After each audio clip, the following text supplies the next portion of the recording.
오늘 특별히 우리 교회 27주년 설립 감사 주일입니다. 이 땅에 충현교회가 세워지고 27년 지났습니다. 나이로 따지면 27살이겠죠. 우리 때는 예전에 저희 때에는 여자의 나이 27살이 인생에서 최고로 아름다운 나이다 라고 그런 말을 들은 적이 있습니다. 맞습니까? 저희 때는 그런 얘기가 있었던 것 같아요. 그때 그 나이가 되면은 여자들은 어린 티가 전혀 나지 않냐고 말 그대로 진짜 성숙한 아름다움이 꽃을 피는 나이다 라고 그렇게 얘기를 하더라고요. 그래서 많은 여자들이 그 나이 때 인생에서 가장 아름다운 그때에 결혼하고 싶다라는 얘기를 들은 적이 있습니다. 그런데 오늘날에는 뭐 평균 연령이 굉장히 늘어났기 때문에 결혼 그렇게 희망 또 적정 그 연령도 굉장히 많이 높아졌겠죠. 아무튼 우리 때는 그랬습니다. 그래서 혹시 27살 때 결혼하신 분 있으십니까? 오, 그러셔요. 최고로 아름다울 때 결혼하신 것 같습니다. 교회가 뭐 성별이 있는 것은 아니지만 분명히 성경에서는 교회가 예수님의 신부다라고 말하고 있습니다. 따라서 우리 교회는 어찌 보면 예수님의 신부로서 가장 아름다운 때인 거예요. 그렇죠? 27 가장 아름다운 때입니다. 그럼 신부의 아름다움은 누구를 위해서 존재합니까? 바로 신랑을 위해서 존재합니다. 다른 누군가를 위하여 아름답게 꾸미는 것이 아니라 오직 신랑을 위해서 꾸미는 것이죠. 신랑도 마찬가지입니다. 신랑도 신부를 위하여 가장 아름다운 모습이 되기 위하여 몸을 치장을 하죠. 최고의 드레스와 화장을 통하여 아름답게 신랑에게 보이기 위하여 그렇게 자신을 가꾸는 겁니다. 그러나 여러분, 눈에 보이는 외형적인 면의 아름다움보다 더 중요한 것은 내면의 아름다움이겠죠. 결혼식 당일에는 너무나도 아름답지만 그 이후에 같이 사는 결혼 생활에 아름답지 않다. 그러면 그건 안 좋은 거겠죠. 무엇보다도 중요한 것은 보이는 아름다움보다 내면의 아름다움이 너무나 중요합니다. 그 이후에 결혼식보다 결혼식 다음에 살아갈 그 삶 가운데 이 남자를, 이 신랑을 정말로 얼마나 사랑하고 얼마나 귀하게 여기고 좋아하는지 그런 모습들이 나타날 때 진정 그 여자의 아름다움을 느낄 수 있는 거겠죠. 내면의 아름다움이 더 중요합니다. 그와 같이 우리 교회도 겉으로 드러나는 모습, 즉 교인이 몇 명인가, 또 뭐 재정이 얼마나 풍부한가, 또 예배당이 얼마나 크고 화려한가에 치중하기보다 내면, 진정으로 우리가 얼마만큼 하나님을 사랑하고 예수님을 사랑하는가, 그리고 늘 예수님과 얼마만큼 가까이 하려고 하는가, 그리고 예수님을 위하여 얼마만큼 헌신하며 희생하는가, 기쁨으로 하는가, 그것이 너무나도 중요합니다. 우리의 교회가 더욱더 그것에 치중하고 힘쓰기를 원합니다. 그래서 주님이 보시기에 가장 아름다운 그런 신부의 모습으로 우리 교회가 세워지기를 소망합니다. 겉으로가 아니라 내면, 주님을 더욱더 사랑하는 우리 충현교회, 주님과 늘 가까이 하기를 원하는 충현교회, 그리고 주님을 위하여 기쁨으로 헌신하고 희생하는 그런 충현교회의 모습이 있기를 바랍니다. 저는 그런 의미에서 우리 교회가 어떻게 하면 예수님이 보시기에 정말로 아름다운 교회가 될까라고 고민을 해봤습니다. 예수님이 십자가에 죽으시고 그 피값으로 우리를 교회로 삼으셨어요. 여러분 한 명 한 명이 교회예요. 그리고 교회된 우리를 예수님이 불러주셔서 이 눈에 보이는 지역교회인 충현교회 공동체로 세우셨습니다. 삼으셨어요. 그렇다면 우리 주님이 이러한 우리 교회에게 원하시는 것이 뭘까? 가장 바라시는 것이 무엇일까? 저는 생각해 본 결과 주님이 가장 바라시는 것은 바로 예수님의 제자 공동체로 세워지는 것이다 라는 그런 생각을, 그런 결론을 내리게 되었습니다. 그럼 예수님은 우리를요 무리로 부르시지 않았습니다. 물론 예수님 당시에 많은 무리들이 쫓아다녔죠. 그 무리에는 예수님을 진정으로 믿고 구원받은 사람도 있지만 그냥 분위기에 취해서 예수님을 쫓아다녔던, 전혀 믿음이 없이 그렇게 쫓아다녔던 사람들도 있습니다. 오늘날 교회에도 마찬가지예요. 우리 교회 안에도 많은 무리가 있습니다. 그 무리 중에는 진정으로 예수님을 사랑하고 믿음으로써 구원받은 사람도 있고 그렇지 못한 사람도 있다는 것이죠. 그러나 예수님은 우리를 그저 예수 믿고 구원받아 천국 가는 차원의 그 정도의 무리의 수준으로 우리를 부르신 것이 아니라는 거예요. 분명히 예수님은 우리를 다른 차원의 수준의 사람으로 부르셨는데 성경에서는 예수님이 그 수많은 무리들 중에 자신을 따르는 또 다른 사람들을 부르셨어요. 그 부르신 사람을 성경은 뭐라고 하냐면 제자라고 말합니다. 그와 마찬가지로 예수님이 우리를 제자로 부르셨다는 거예요. 그냥 무리가 아닙니다. 성경에 보면 예수님이 12명의 제자를 부르셨잖아요. 근데 12명만 있었던 것이 아니라 누가복음 10장 1절에 보니까 70명의 제자도 있었습니다. 그 후에 주께서 따로 70인을 세우사 친히 가시라는 각 동네와 각 지역으로 둘씩 앞서 보내시며 라고 말씀하시죠.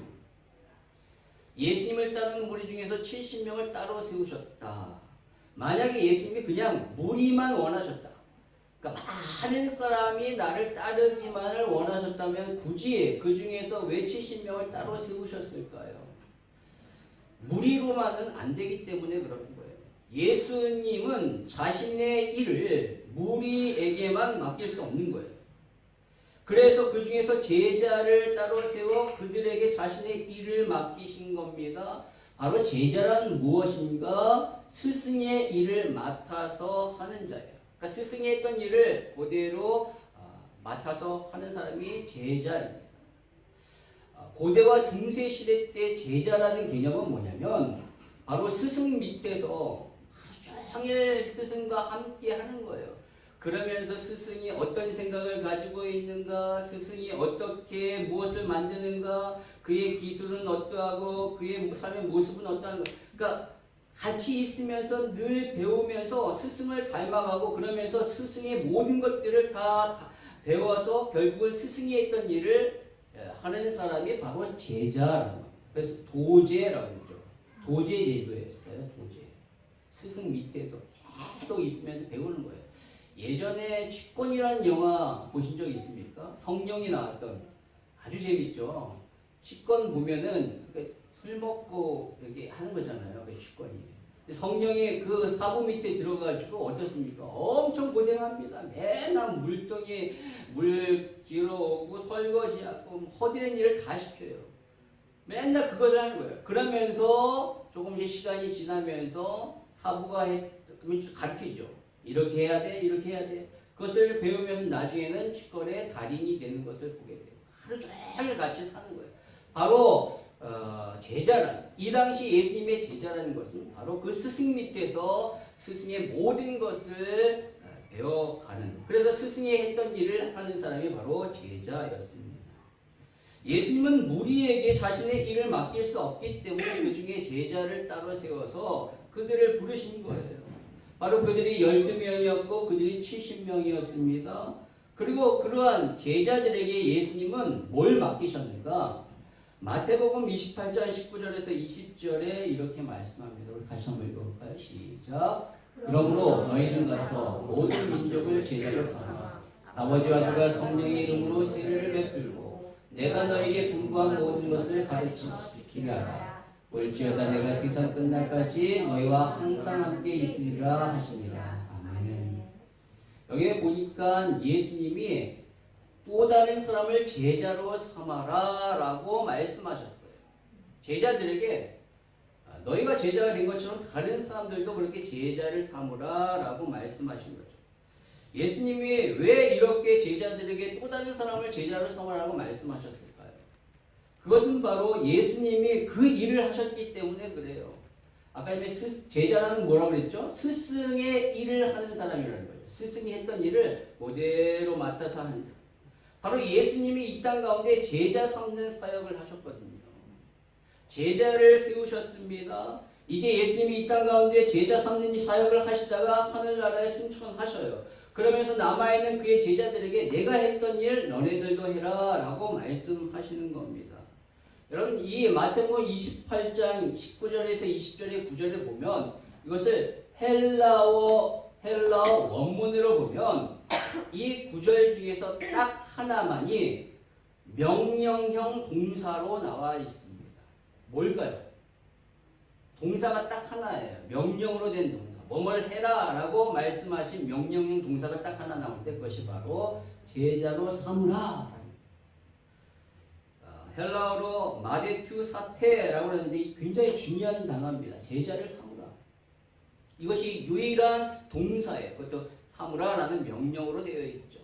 그리고 우리말에 보면 동사처럼 보이는 이 단어는 동사의 변형인 분사입니다. 즉 가서 가라, 세례를 베풀라, 가르쳐 지키게 하라라는 것은 동사의 변형인 분사에서 이 동사인 제자로 삼으라라는 이 유일한 동사를 꾸며주는 말입니다. 즉 가라라는 것은 동사처럼 보이지만 왜 가야 되는가? 제자 삼기 위하여 가라라는 거예요. 세례를 베풀라라는 것은 왜 세례를 베풀라냐면 제자를 삼기 위해서 세례를 베풀라라는 거죠. 가르쳐 지키게 하라는 것 역시도 제자를 삼기 위해서 그렇게 하라라는 것입니다. 그래서 이 헬라어 원문을 우리말로 그대로 만약에 번역한다면 이렇게 번역할 수 있는 거예요. 그러므로 너희는 모든 민족에게 가서 아버지와 아들과 성령의 이름으로 세례를 베풀고 내가 너에게 분부한 모든 것을 가르쳐 지키게 해서 그들을 제자로 삼으라. 앞에 있는 모든 것들은 뭐뭐 해서 왜 제자를 삼기 위해 그렇게 하라는 거죠. 그렇게 하라는 거죠. 그래서 따라서 최종적인 목적이 무엇입니까? 제자 삼는 겁니다. 제자 삼는 거예요. 그냥 무리를 삼으라, 무리를 만들라라는 것이 아니에요. 그러니까 예수 믿고 겨우 천국 가는 수준의 그런 사람으로 만드는 것이 아니라 너희들처럼 제자로, 나를 닮는 그런 제자로 만들라라는 것입니다. 예수님은 바로 제자를 만들기 위해 이 땅에 3년년의 공생애를 집중하셨고 이제 그의 제자들에게 그 사역을 위임하시는 거예요. 그래서 그 사역을 위임받아서 해서 탄생된 것이 바로 이 땅의 교회입니다. 즉 제자들이 예수님의 말씀처럼 모든 민족에게 가서 세례를 베풀고 그들에게 가르쳐 지키게 했더니만 세워진 것이 교회예요. 그렇다면 교회의 최종적인 목적이 뭘까요? 제자 되는 겁니다. 왜 가라고 그랬죠? 제자. 왜 세례를 베풀라고 그랬죠? 제자 삼기 위해요. 왜 가르쳐 지키게 하라고 그랬죠? 제자 삼기 위해서입니다. 그래서 세워진 교회의 최종적인 목적은 바로 그리스도의 제자가 되는 겁니다. 누구의 제자죠? 그리스도의 제자입니다. 따라서 그동안 우리 교회가 그러니까 예수를 믿는 차원의 무리의 수준이었다면 이제는 우리가 제자가 되어야 한다는 거예요. 27주년을 맞이하는 우리 교회가 이제는 무리에서 제자가 되기를 바랍니다. 네. 내년에는 진정으로 우리 교회가 제자로서의 하나님 앞에 세워지는 그런 모습이 있기를 주님의 이름으로 축복합니다. 그렇다면 어떻게 제자가 될 수 있을까요? 오늘 우리는 베드로의 이 반응을 통하여 알 수 있습니다. 첫 번째, 우리는 예수님을 가장 가까이 모셔야 합니다. 가장 가까이 모셔야 합니다. 오늘 본문에 보면요, 무리가 하나님의 말씀을 듣기 위해 예수님을 쫓았어요. 그 장소가 어디냐면 게네사렛 호숫가입니다. 우리가 잘 아는 갈릴리 호숫가예요. 예수님은 그곳에 놓인 배 한 척에 오르셨는데 3절에 보니까 그 배가 베드로의 배, 시몬의 배다라고 말하고 있습니다. 그 당시 베드로는요, 예수님을 처음 본 것이 아니에요. 이미 예수님을 알고 있었고요. 두 번의 예수님의 부르심이 있었습니다. 그 첫 번째 부르심은 바로 요한복음 1장에 나오는데요. 베드로의 동생이 안드레인데 안드레는 세례 요한의 제자였습니다. 세례 요한의 제자였던 이 안드레가 예수님을 보고 쫓아가다가 예수님이 메시아이심을 알고 그의 형제인 베드로를 예수님께 데려온 거예요. 그러자 예수님이 그 베드로를 보고 이렇게 말씀하십니다. 요한복음 1장 42절에 네가 요한의 아들 시몬이니 장차 게바라 하리라 라고 말씀하시죠. 근데 이 당시 이때에는 베드로가 예수님의 제자로서 온전히 준비되어 있지 않았어요. 주님을 따를 만한 그런 준비가 되지 않았습니다. 그러다가 두 번째 예수님의 부르심이 있는데 그것이 마태복음 4장입니다. 그 당시에 어떻게 하고 있었냐면 베드로와 안드레는 그물을 번지고 있었고요. 그 옆에서 요한과 야고보는 그물을 깃고 있었어요. 그때 예수님이 지나가다 그들을 보시고 그들에게 이렇게 말씀하십니다. 4장 19절에 나를 따라오라. 내가 너희를 사람을 낳는 어부가 되게 하리라 라고 말씀하십니다. 그러자 베드로와 안드레는 그물을 버리고 야고보와 요한은 배와 부치를 버려두고 주님을 쫓았다라고 말해요. 그러나 그때까지도 베드로는 자신의 직업을 온전히 떠나지 않았어요. 그래서 주님을 쫓다가도 저녁에 밤에는 또 고기를 잡았던 거예요. 그러는 가운데 드디어 이 세 번째 예수님의 부르심, 예수님과의 만남이 있는 겁니다. 근데 이때는 마침 베드로가 조업을 마치고 배에서 나와서 그물을 씻고 있었어요. 밤새도록 고기를 잡았지만 한 마리도 잡지 못했습니다. 굉장히 허탄한 마음과 그러한 허전한 마음으로 그러한 상태에서 그물을 씻고 있었는데 그때 예수님이 이 베드로의 배에 오르신 거예요. 이미 두 차례 예수님과의 만남이 있기 때문에 예수님을 알고 있는 거예요. 안면식이 있는 거예요. 그렇지만 이러한 여러 가지 이유로 말미암아 예수님이 자신의 배에 오르는 것을 거부할 수 있는 거죠.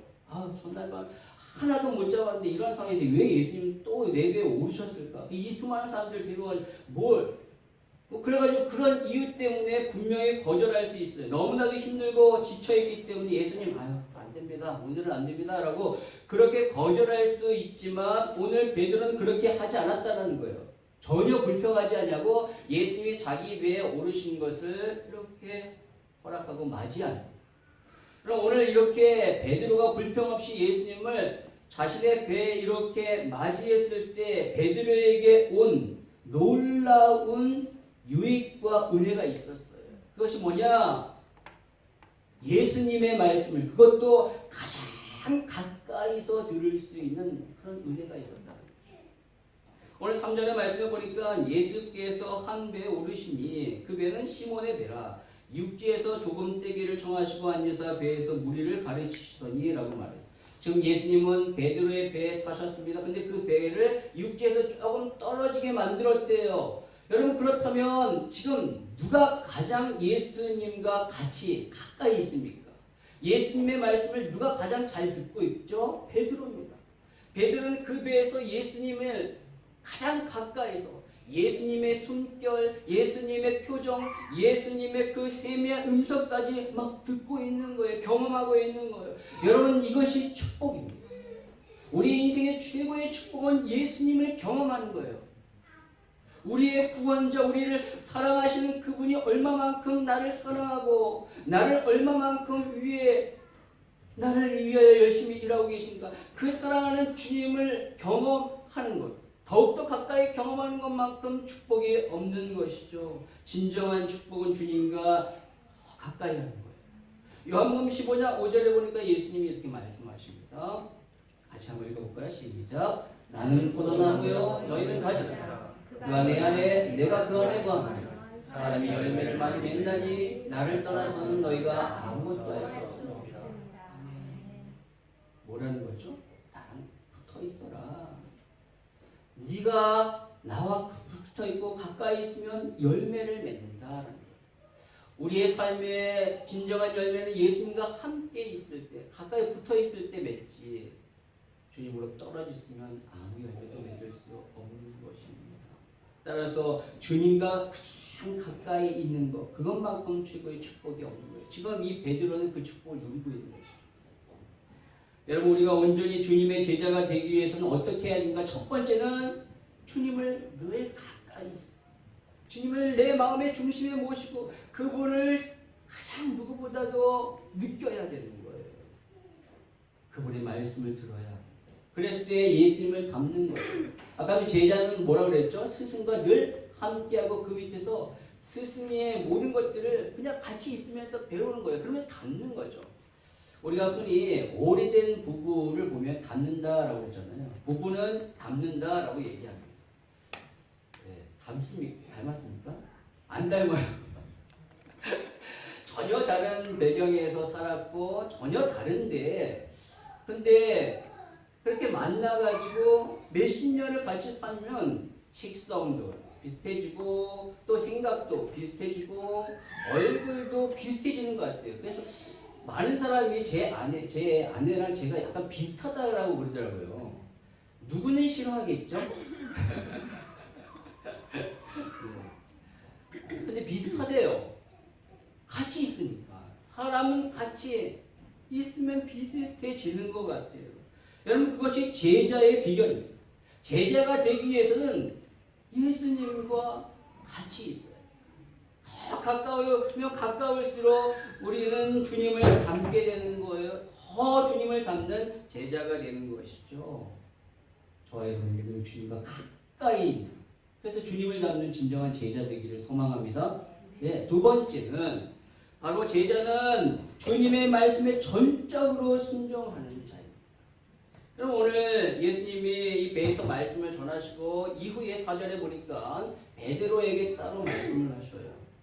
깊은 데로 가서 그물을 내려 고기를 잡으라 라고 말씀하십니다.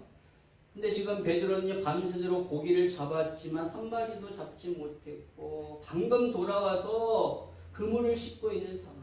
너무나도 허탈한 마음, 그런 마음으로 저녁 조업을 다시 준비하기 위해서 그렇게 그물을 씻고 있는 상황에서 예수님이 고기 한번 잡아보지 않은 그 목수 출신 예수님이 깊은 데로 가서 그물을 던지라 라고 이렇게 말씀하시는 것, 고기를 잡아본 어부라면 누구도 따르기 힘든 명령입니다. 갈릴리에서 고기 잡는 최적의 시간대는 바로 밤이에요. 그래서 밤에 잡았던 거예요. 근데 지금은 태양이 장렬한 낮입니다. 그리고 그물을 내리라라는데 어느 적당한 깊이에서 그물을 내려야지 고기를 많이 잡지, 무조건 깊은 데로 가서 그물을 내린다고 해서 잡히는 게 아니에요. 근데 예수님은 깊은 데로 가서 그물을 내리라라고 말씀하시죠. 더군다나 베드로는 그 전날 밤 한 마리도 잡지 못, 너무나도 피곤하고 지쳐있는 상태에서 간밤에 헛수고를 또 하기 싫을 수도 있는 거예요. 그래서 그러한 이유로 예수님의 말씀을 거부할 수 있습니다. 예수님 제가 더 잘 알죠. 제가 전문가입니다. 라고 이렇게 말할 수 있다는 거예요. 그러나 그는 오늘 그렇게 하지 않았습니다. 5절에 보니까 뭐라고 말하죠? 선생님, 우리들이 밤이 새도록 수고하였을 때 잡은 것이 없지만은 말씀에 의지하여 내가 그물을 내리리이다 라고 말합니다. 자신의 지식, 경험으로는 도저히 그렇게 하면 잡지 못할 것을 알지만 오늘 예수님의 말씀을 의지해서 한번 그물을 내려보겠습니다 라고 말한 겁니다. 여러분, 이것이 믿음이에요. 내 생각, 내 지식, 내 이성, 내 경험으로는 안 될 것 같지만 주님이 그렇게 말씀하셨으니까 그 말씀대로 그냥 따르는 것, 그것이 믿음이라는 거죠. 내 이성과 경험과 지성으로 맞아서 행동하는 것은 합리예요. 합리라고 하죠. 그러나 주님의 세계는 합리가 아니라 섭리입니다. 인간의 이성과 지성과 경험이 아니라 하나님의 뜻과 계획에 따라 움직이는 것이 섭리예요. 따라서 저와 여러분은 합리를 따라 움직이는 것이 아니라 바로 섭리를 따라 움직여야 합니다. 그것이 바로 믿음이에요. 아니, 합리적인 것을 따라 행동하는 건 누구나 다 할 수 있습니다. 그건 믿음 아니에요. 그러나 내 합리에는 어긋나는 것과 벗어나는 것 같은데 그것이 하나님의 섭리라면 그것을 따르는 것, 그것이 믿음이죠. 저와 여러분이 합리가 아니라 섭리를 따르는 믿음의 사람 되기를 바랍니다. 아브라함을 보십시오. 100세에 약속하셨던 그 이삭, 그 이삭 주셨어요. 근데 그 이삭을 바치래네요. 아, 이게 말이 됩니까? 도저히 인간의 생각으로는 받아들일 수 없어요. 경험적으로 알고 있었던 하나님과는 이제 너무 이상한 하나님 같아요. 도저히 납득할 수 없어요. 받아들일 수 없어요. 그러나 아브라함은 믿음으로 그렇게 따릅니다. 왜냐하면 그는 한 번도 자신을 실망시키지 않으신 그 하나님의 신실함을 믿었기 때문에, 죽인 자 가운데서도 살릴 수 있는 하나님의 놀라운 능력과 섭리를 믿었기 때문에 그렇게 행했습니다. 오늘 베드로는 예수님을 이전에 2번 만났어요. 그 만남 가운데 예수님은 한결같이 그를 부르셨죠. 제자로 부르셨어요. 나를 제자로 부르신 그 예수님이 오늘 깊은 데로 가서 그물을 던지라는 것, 나를 골탕 먹이려고 하는 거 아니겠지. 아는 거예요. 그때마다 2번 예수님이 부르실 때마다 놀라운 뭔가 심적인 어떤 느낌을 받은 거죠. 뭔가 예수님의 그 놀라운 은혜를 경험했어요. 그러한 예수님이 쓸데없이 헛소리를 하시겠어? 그래서 그는 말씀대로 행합니다. 그랬더니만 놀라운 기적이 일어나죠. 오늘 6절과 7절에 보니까 이렇습니다. 같이 한번 읽겠습니다. 시작. 고기 잡은 것이 그렇게 하니 고기를 잡은 것이 심이 많아 그물이 찢어지니라. 이에 다른 배에 있는 동물들에게 손짓하여 와서 도와달라 하니 그들이 와서 2배의 춤에 잠기게 되었더라. 아멘. 엄청난 고기를 잡게 됩니다. 여러분, 믿음으로 순종할 기적이 일어나죠. 믿음은 곧 순종입니다. 나의 생각과 경험을 꺾고 주님의 말씀을 따르는 것, 그것이 순종이죠. 그렇게 순종할 때 기적이 일어나요. 그리고 그 기적을 경험했을 때 내가 변화됩니다. 오늘 베드로가 어떻게 변화되는가? 8절에 보니까 이렇습니다. 예수님의 무릎 아래 그가 엎드려 주여 나를 떠나소서 나는 죄인이로소이다 라고 고백합니다. 무릎을 꿇고 엎드렸다라는 것은 바로 자신의 자아와 자존심, 자신의 삶의 모든 것을 포기했다라는 거예요. 항복을 의미합니다. 그동안 자신의 힘으로 발버둥치며 내가 내 인생을 살아보려고 했지만 결국 얻은 것은 고기 한 마리도 없었다는 거예요. 그러나 오늘 예수님의 말씀을 따라서 믿음으로 순종했더니만 그물이 찢어질 대로 이렇게 고기가 잡히는 것을 보면서 항복입니다. 더 이상 내 힘으로 살지 않겠습니다. 나는 주님 앞에서 아무것도 아닙니다. 포기하는 거예요. 그러면서 그의 고백을 보십시오. 그가 예수님을 향하여 뭐라고 얘기하죠? 주여라고 말합니다. 주여. 그 전에는 5절에는 뭐라고 하냐면 예수님을 선생이라고 했어요. 그러니까 이 그물이 찢어질 정도의 큰 기적을 경험하기 전에는 예수님을 그저 그냥 인격이 훌륭하고 학식이 뛰어난 그냥 선생으로만 알고 있었는데 이 기적을 경험하고 나서 이 베드로는 바뀐 거예요. 나의 인생을 꿰뚫어 본 저 심연 깊은 곳에 물고기가 어디에 있는 것까지 보시는 그 예수님이 나의 인생을 꿰뚫어 보시는 하나님이심을 알고 그 예수님을 주여라고 말하는 거죠. 큐리어스. 나의 주님이십니다. 하나님이십니다. 라고 바뀐 거예요. 변화된 거예요. 여러분, 믿음으로 순종할 때 기적을 경험하게 되고 기적을 경험할 때 이렇게 변화가 일어나게 됩니다. 저와 여러분의 삶 가운데 놀라운 기적으로 말미암아 변화되는 은혜가 있기를 소망합니다. 그러기 위해서는 믿음으로 순종하셔야 합니다. 그렇게 되었을 때 오늘 하나님 예수님이 이렇게 말씀하십니다. 10절에 보니까 예수님은 무서워하지 말라 이제후로는 네가 사람을 취하리라 말씀하시죠. 그에게 평안함을 주시고 그에게 뭘 주셨습니까? 사명을 주시다. 너는 이제 물고기 낚는 어부가 아니라 사람을 낚는 어부가 될 것이다. 그에게 영혼을 구원해야 될 사명을 비로소 말씀하신 겁니다. 여러분, 우리의 사명은 무엇입니까? 우리의 사명은 고기만이 잡는 거예요? 고기만이 잡기 위하여 그물을 열심히 싣는 겁니까? 아닙니다. 그것은 사명을 위한 도구이지 그것이 우리의 사명은 아니에요. 우리의 사명은 바로 영혼입니다. 영혼을 구원하고 그 영혼이 또 다른 영혼을 구원할 수 있는 그런 영혼을 낳는 어부가 되게 하는 것, 그것이 우리의 사명이에요. 그것을 위하여 주님이 우리를 부르셨습니다. 그저 고기 많이 낚아서 부자 되게 하기 위하여 우리를 부르신 것이 아니라 다른 영혼을 많이 낳는 그러한 영혼을 낳는 어부가 되게 하기 위하여 부르셨다는 것이죠.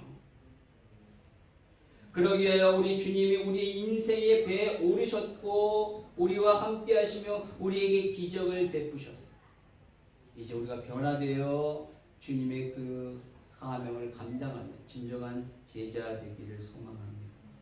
그럼 마지막으로 진정한 제자는 자신의 모든 것을 버리고 한 예수님을 따르는 겁니다. 넘겨주십시오. 주님의 기적과 이제 주님의 위로와 사명을 받은 이 베드로 그리고 야고보 요한은 11절에 보니까 자신들의 배를 육지에 대고 모든 것을 버리고 예수님을 쫓았대요.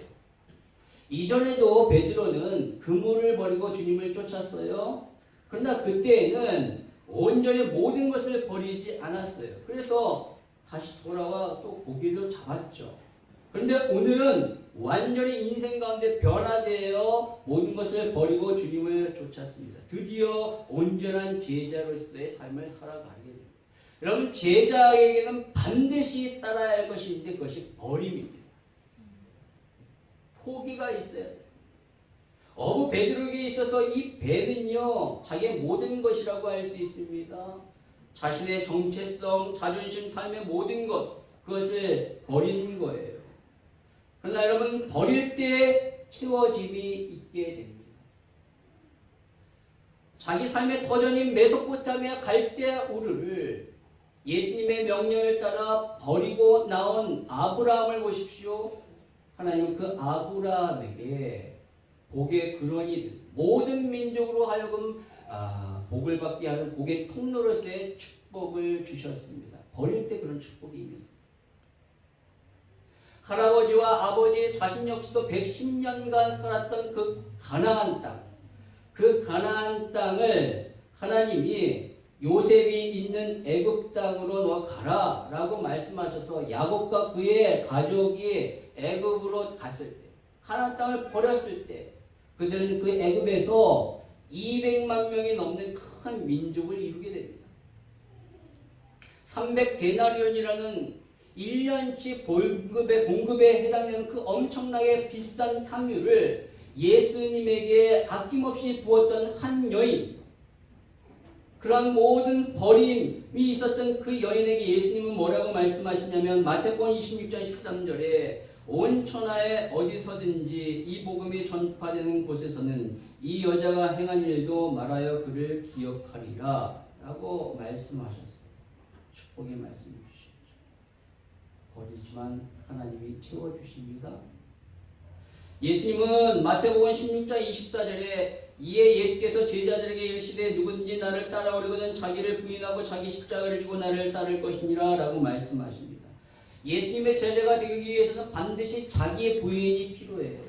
자기 부인이란 무엇인가? 내 인생에서 가장 소중한 것을 주를 위하여 버릴 수 있는, 그것을 포기하는 것입니다. 다른 것은 다 포기할 수 없지만 다른 것은 다 포기할 수 있지만 이것만은 안 됩니다 라고 하는 것, 그것을 포기하는 것, 그것까지 주님은 그것을 요구하십니다.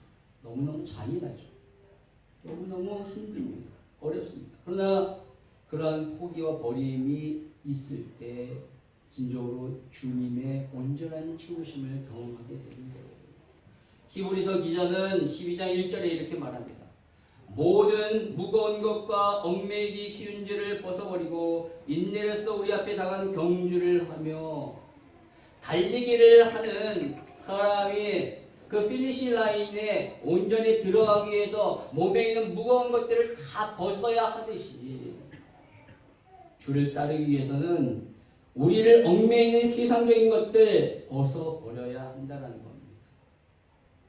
어떤 사람에게는 그렇게 자신을 얽매이게 하는 무거운 것들, 그것이 돈이 될 수 있고요. 어떤 사람은 그것이 명예와 자리일 수 있고 어떤 사람은 사랑하는 사람일 수 있습니다. 그러나 그 모든 것들을 버릴 때 주님을 따르십니다. 여러분 여기서 버린다라는 것은 그냥 진짜 그냥 다 완전히 놓고 완전히 그것을 아무것도 아닌 것처럼 완전히 버린다라는 의미가 아니라 버린다라는 것은 뭐냐면 나의 인생 가운데서 그런 모든 것들이 최고의 우선순위가 아니라는 겁니다. 내 인생의 우선순위가 돈이 아니고 내 인생의 우선순위가 자리와 명예와 사랑하는 사람이 아니라 가장 중요한 우선순위는 바로 예수님이어야 된다는 거죠. 그 모든 것들 중요합니다. 돈도 중요하고 자리와 명예도 중요하고 그리고 사랑하는 사람도 중요하지만 예수님보다 더 중요할 수는 없어요. 나를 창조하시고 나를 구원하신 그 하나님과 예수 그리스도보다 우선시 되어서는 안 된다는 것이죠. 바로 그것이 버리는 거예요. 내 인생 가운데 우선순위는 예수님이십니다. 라고 정하는 것이 바로 버리는 거죠. 여러분 그 버림이 너무나도 힘들고 어렵지만 그 버림이 주님을 온전히 따르는 길이고 그 버림이 영생을 얻는 길이고 그 버림이 진정으로 주님의 제자가 있는 길입니다. 그렇다면 우리는 그 길을 가야 하겠죠. 물질이 우리에게 생명을 주지 못합니다. 명예와 자리가 우리에게 하늘의 영광을 부여하지 않습니다. 그렇다면 바울의 고백처럼 우리는 날마다 우리 자신의 육체를 하나님 앞에 죽여야 돼요. 버려야 돼요. 그리고 주님을 따라야 돼요. 주님을 가장 우선순위 여기고 주님을 따라가야 돼요. 그렇게 따라갈 때 우리는 생각하기에 빈털터리가 될 것 같고 그리고 가난하게 될 것 같고 불행하게 될 것 같은데 오히려 그때 진정한 하나님의 놀라운 채워주심이 있다라는 거죠. 우리 주님은 이렇게 말씀하십니다. 마가복음 10장 29절 30절 같이 읽겠습니다. 시작. 예수께서 이르시되 내가 진실로 너에게 이르노니 나와 복음을 위하여 집이나 형제나 자매나 어머니나 아버지나 자식이나 전토를 벌인 자는 현세에 있어 집과 형제와 자매와 어머니와 자식과 전토를 100배나 받되 박해를 겸하여 받고 내세의 영생을 받지 못할 자가 없느니라. 아멘. 주님과 복음을 위하여 버리기. 이 버리라는 것이 불효자식이라는 거 아니에요. 그냥 나 몰라라. 삶의 우선순위에서 첫째가 아니라 오직 예수님을 첫 번째로 두었을 때 어떻게 된다는 거예요? 이제 집과 형제와 자매와 어머니와 자식을 택배라고 버린 나몰라라 하면서 그렇게 불효자식하라는 게 아니라는 거죠. 그렇게 삶의 우선순위에 너희가 사랑하는 사람이 첫 번째가 아니라 나를 첫 번째로 두면 네가 그렇게 사랑했던 사람들을 더 잘되게 해줄게. 네가 그렇게 집착했던 전토 그것을 삶의 우선순위에 두지 않으면 나를 삶의 우선순위에 두면 오히려 내가 그것을 100배나 갚아줄게. 대신에 박해를 경하여 받을 거야. 그러나 명심해. 내세의 영생을 얻지 못할 사람이 없고 우리 인생의 가장 큰 축복이 뭘까요? 영생이에요. 영생. 저 하늘나라에 주님과 함께 영원히 천국 잔치에 주님과 함께 거하는 영생을 얻지 못할 자 없다는 거죠. 주님을 위한 복이가 있다면 주님을 위한 채워짐이 반드시 있습니다.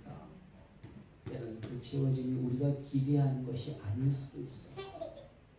그러나 그 길이 우리가 영생을 얻는 길이고 하늘의 영광을 누리는 길이라면 우리는 그 길을 가야 되겠죠. 이 땅에서 우리의 기대에는 충족하지 못한다 할지라도 저 하늘나라에서는 더 큰 놀라운 하나님의 보상이 우리 가운데 있을 줄 믿습니다. 반드시 버릴 때 채워짐이 있습니다.